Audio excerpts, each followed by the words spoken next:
नमस्कार। दस्तक के प्रत्येक अंक में हमारी कोशिश होती है कि राज्य के अधिक से अधिक जिलों को कवर किया जाए। इस प्रयास में दस्तक की टीम लगभग हर सप्ताह किसी न किसी नए जिले में जाती है और आपके लिए उपयोगी जानकारियां चुनकर लाती है। अपना ये सिलसिला हम जारी रखेंगे आपके संतुष्ट होने तक। प्रस्तुत है दस्तक का नया अंक।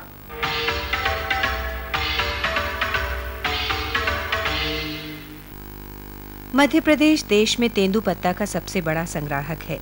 कुल संग्रह का 45% हिस्सा यहाँ इकट्ठा किया जाता है। ये राज्य सरकार की आय का महत्वपूर्ण स्रोत है। लेकिन दूसरी ओर तेंदुपत्ता श्रमिक गरीबी और तंगहाली में जीते हैं। इन श्रमिकों की समस्याओं का मूल कारण अशिक्षा है। अशिक्षा के अंधियारे को दूर करने के लिए राज्य सरकार ने अब तेंदुपत्ता पाठशाला का दिया जलाया है।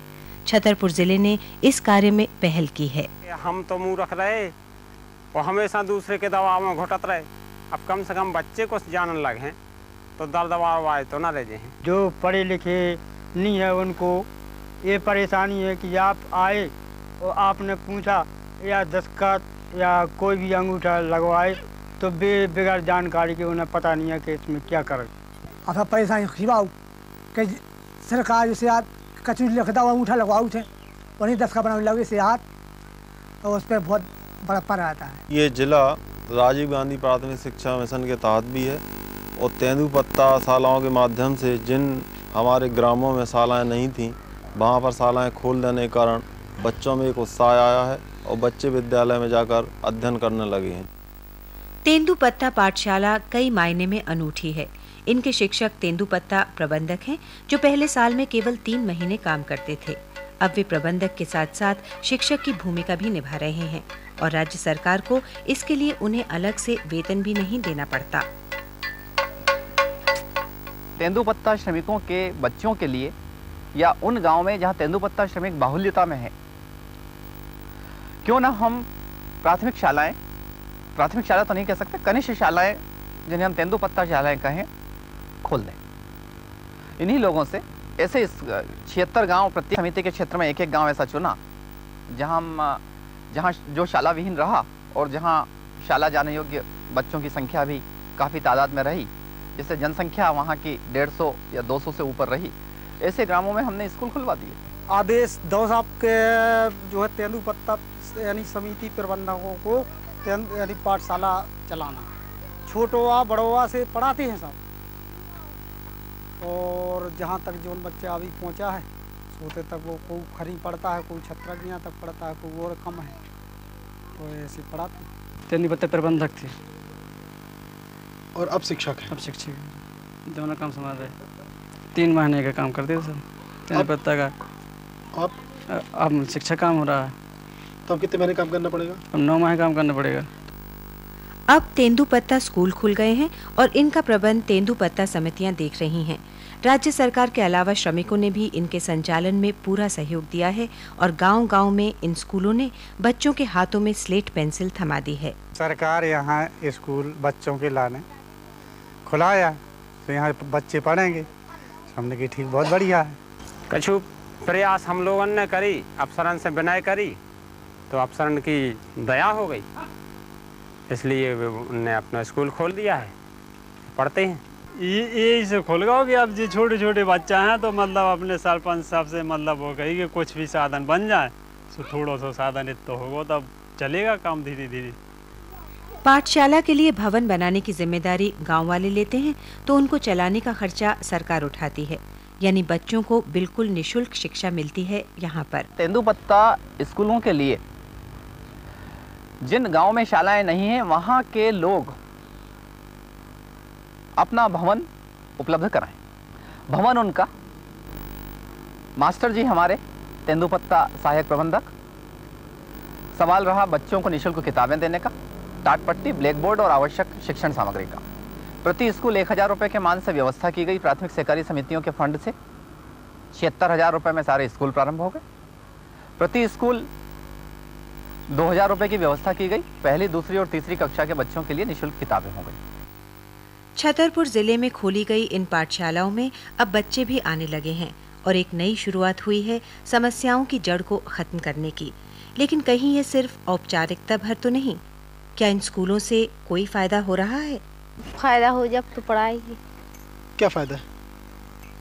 ये कुछ फ़ायदा हो गया जब तो पढ़ा थे। इन पढ़ाई से जो निरक्षर है ये साक्षर हो जाएंगे, साक्षर होंगे, अपना उज्ज्वल बनाएंगे, भविष्य होगा उनका।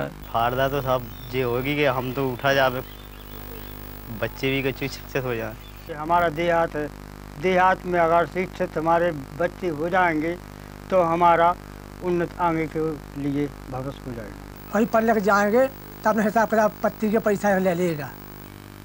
बिना वेतन के शिक्षक बनाने की ये आम के आम गुठलियों के दाम की योजना की सफलता तो वक्त आने पर पता चलेगी। अलबत्ता अंधेरे को कोसने के बजाय दिया जलाने के इस प्रयास को शैक्षिक आंदोलन का पहला कदम माना जाना चाहिए।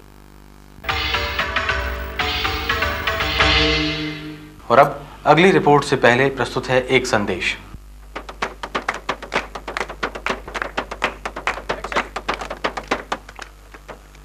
हरिचंद, अरे तू नहीं माना, गांव की परंपरा भूल गया? अरे तेरी जात में धुले घोड़ी पे नहीं बैठता है। तुम्हारी बात क्या सलाह? अच्छा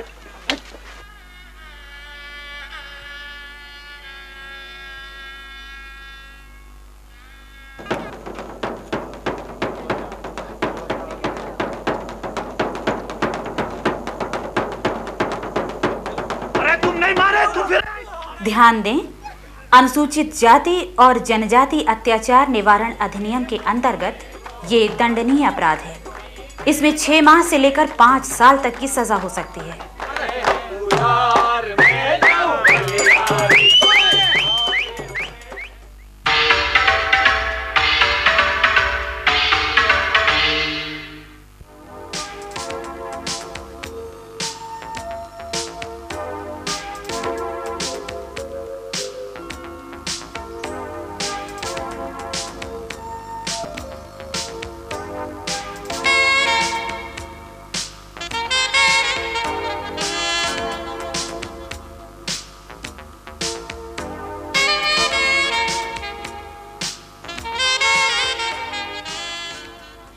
भारत के हृदय में बसा मध्य प्रदेश प्राकृतिक सौंदर्य का खजाना है। लोक कलाओं से गुंथे इस प्रदेश में एक ओर हैं सुंदर झीलें, नदियां और वन्य जीवों की दिल दहलाने वाली हलचल, तो दूसरी तरफ हैं ऐतिहासिक इमारतें, किलों और महलों का वैभव और वास्तुकला के अनुपम आकर्षण वाले मंदिर। I'm really enjoying it. I like it. I like the small village of it and not the lot of crowds. प्रेम का एक जीवंत रूप है, बड़ा अच्छा लग रहा है। मतलब यहाँ थोड़ा मैं टेंशन में था, लेकिन यहाँ आके जो है एक रिलैक्स सा मिल रहा है। I like it very much. The temple is most interesting for us. Oh, it's quite fabulous actually. Weather's wonderful and we're rather enjoying the temples very much. पर्यटकों के आकर्षण के लिए भरपूर सामग्री होने के बावजूद यहाँ पर्यटन का विकास पूरी तरह नहीं हो पाया। संभवतः इसके लिए वित्तीय संसाधनों की कमी एक प्रमुख कारण रहा हो। राज्य सरकार ने पर्यटन के विकास और प्रोत्साहन के लिए अब एक नई पर्यटन नीति बनाई है। अब इस क्षेत्र में सरकार निजीकरण को बढ़ावा देगी। हमारे शासन ने ये सोचा कि इसका निजीकरण कर दिया जाए ताकि मध्य प्रदेश पर्यटन की दृष्टि से देश के विदेश के नक्शे पर आ सके। हमारा मेन उद्देश्य प्रमोशनल एक्टिविटीज़ का है, पर्यटन को प्रोत्साहन देने का है, और इन्हीं सब चीज़ों को देखते हुए हमने प्रोत्साहन देने के उद्देश्य से हम ये नीति का कार्य रूप में परिणित करने जा रहे हैं। नैसर्गिक सौंदर्य और ऐतिहासिक इमारतों के अलावा आकर्षण के लिए पर्यटकों को आवश्यक सुविधाएं भी उपलब्ध कराना जरूरी है। सरकार ने अब होटलों, यातायात और अन्य व्यवस्थाओं पर भी ध्यान देना शुरू किया है। Oh, our hotel is wonderful. I'm really enjoying the hotel and the gardens, all the flowers. We've got no problems here. They are mostly helpful, everybody, and our guide tries to help us everywhere. Everything, if we got any problem, he will help us. We like it very much here. व्यवस्थाएं कैसी हैं? व्यवस्थाएं लगभग ठीक हैं। पिछले दिनों राज्यपाल श्री मोहम्मद शफी कुरैशी ने एक नया पर्यटन नक्शा भी जारी किया। इस मौके पर पर्यटन सचिव श्री एस लक्ष्मी नारायण उपस्थित थे।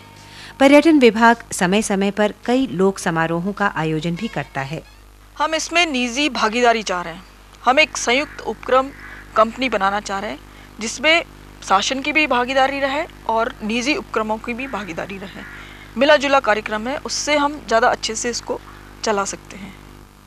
वास्तुकलाओं के इन अद्भुत नमूनों और ऐतिहासिक इमारतों को संरक्षित करने और उनसे साक्षात होने के लिए पर्यटन विभाग सतत प्रयास करता है। पुराने वैभव और शानो शौकत का एहसास पर्यटकों को कराने के लिए राज्य सरकार ने संयुक्त क्षेत्र में हेरिटेज होटल बनाने का फैसला किया है। होटल्स के निजी क्षेत्र के लोगों को आमंत्रित करेंगे और उन्हें जो भूमि उपलब्ध कराएंगे उसमें एक समय सीमा हमने निर्धारित कर दी गई है कि हम जब आपको भूमि जो देंगे उसके 3 साल के अंतर्गत आपको होटल बनाना है और आप उस ज़मीन को किसी और को स्थानांतरित नहीं कर सकते। इसके अलावा आप को हम 10 साल के लिए विलासिता कर, विक्रय कर और मनोरंजन कर से मुक्त रखेंगे। लोक संस्कृति हमारे जीवन का आधार है। अपनी मिट्टी के रंग और उसकी सौंधी महक को देश परदेश तक पहुंचाने के सरकार के ये प्रयास पर्यटकों को तो आकर्षित करेंगे ही, साथ ही गुंजाते रहेंगे लोक संस्कृति के स्वर।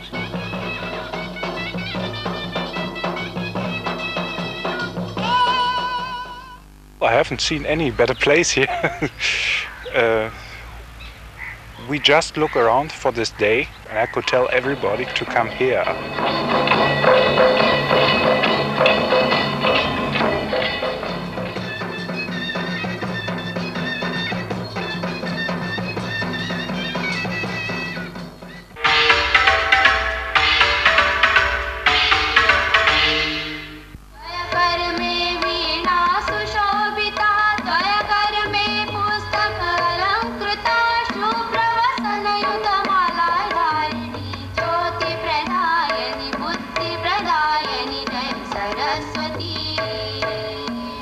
संस्कृत के महाकवि भवभूति ने मध्य प्रदेश में ग्वालियर और उसके आसपास के क्षेत्र को अपनी कर्मभूमि बनाया था।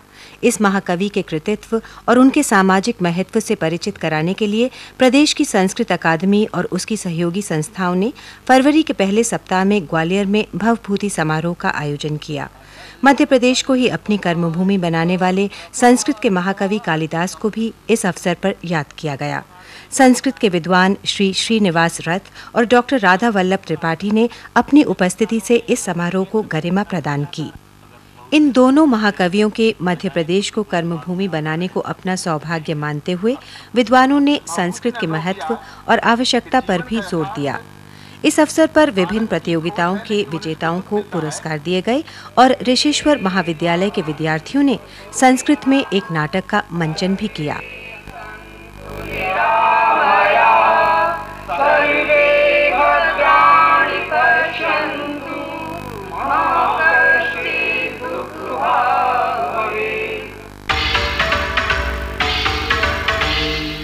दस्तक के इस अंक के बारे में आपके पत्रों का इंतजार रहेगा। हमारा पता है परिक्रमा, द्वारा केंद्र निदेशक, दूरदर्शन केंद्र, श्यामला हिल्स, भोपाल। और अब अगले सप्ताह तक के लिए नमस्कार।